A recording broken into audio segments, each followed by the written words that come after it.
Menurut Anda, seberapa penting berbisnis di usia muda? Menurut saya sih penting banget gitu ya. Karena begini, yang pertama kita bangun kalau mau bikin usaha itu jangan sampai kita cari untung dulu, itu yang harus kita singkirkan dulu. Yang pertama harusnya kita pikirin itu adalah kita punya yang pertama kita bangun mental dulu. Karena bisnis itu butuh mental yang benar-benar harus kuat. Kalau kita karyawan gitu, mungkin paling mentalnya juga ya perlu mental juga gitu, harus siap, harus kerja tim gitu ya. Tapi kalau kita bisnis, kita harus mikirin modal, mikirin tim kita, misalnya kita punya karyawan, kita harus juga ngatur juga. Terus kita juga mikirin keuntungan misalnya gitu ya.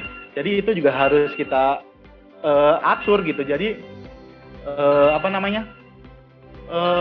lebih kompleks lah dibanding kita punya dibanding kita jadi karyawan.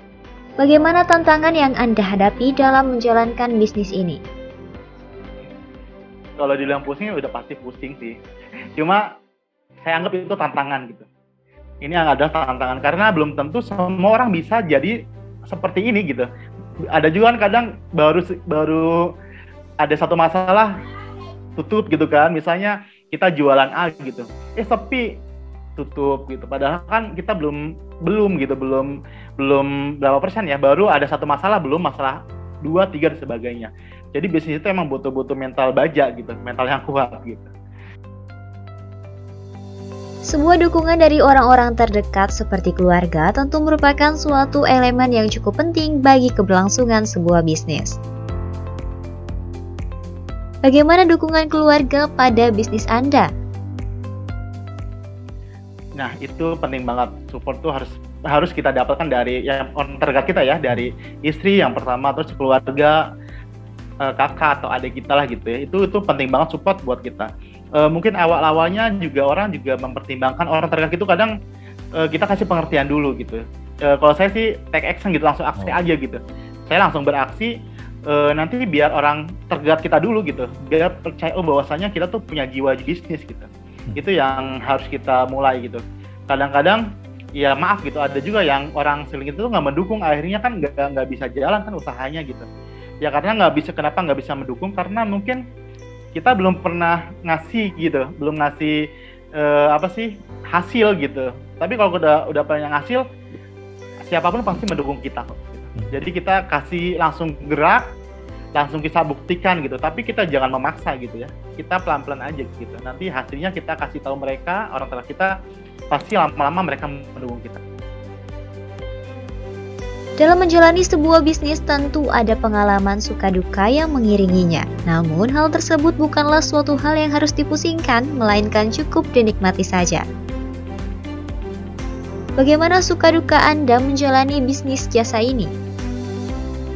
Suka dukanya sih banyak banget sebenarnya sih ya, gitu. Karena namanya usaha itu kan nggak langsung instan gitu ya, nggak sekarang kita bikin langsung rame, nggak seperti itu. Kita butuh proses panjang.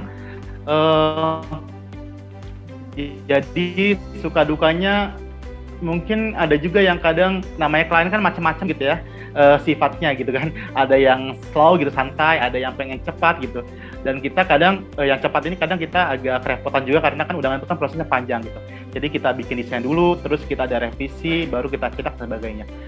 Itu sih suka dukanya. Jadi kadang tapi akhir-akhir ini sih mereka sudah kita edukasi gitu ya, kita kasih pengertian bahwasanya proses undangan itu nggak bisa sehari 2 hari. Jadi ada yang seminggu 2 minggu tergantung dengan proses di sini juga sih gitu. Jadi kalau yang lainnya sih bisa dikendalikan sih gitu. Cuma mungkin kalau suka duka hal lain sih apa ya? Kalau bahan sih mungkin itu tadi ada kadang lagi harganya bagus, nggak taunya bahan bakunya naik harganya, itu seperti itu. Tapi sih makanya kita nggak mau ngasih harga yang bottom banget di bawah gitu. Kita ngasih harga itu posisinya cari aman, karena suatu saat kita pas ada orderan nggak taunya undangan itu bahan naik dan kita nggak bisa produksi kan, jadi kita cari harga itu di tengah-tengah gitu. Jadi pas harga naik kita masih bisa bertahan seperti itu. Ada saja pandangan miring orang pada setiap hal yang kita lakukan, dan Lukman Faruk pun mengalaminya. Hal inilah yang harus dilakukan terhadap pandangan miring dari orang lain. Bagaimana cara Anda menyikapi pandangan miring orang terhadap bisnis Anda? udah pasti sih kan gitu, namanya kita masih muda gitu kan, apalagi punya pendidikannya misalnya S1 gitu ya, pasti kok bisnis gitu ya. Nah jadi anggapannya kalau waktu itu karena kita tuh bikin usaha tuh yang berbeda gitu ya. Misalnya kalau kan jasa nih gitu, mungkin beda kalau untuk misalnya kayak misalnya jualan kopi dan sebagainya, itu kan beda lagi.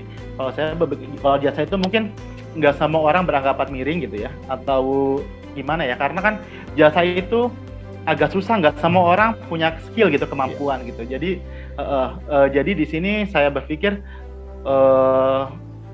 ada sih yang mungkin menganggapan ini apa sih gitu kan, tapi saya anggapin ya udahlah, biarin saja. Lama-lama juga nanti mereka juga tahu gitu. Jadi nggak usah terlalu dipikirkan gitu. Kalau selagi kita masih baik gitu, lakukan aja.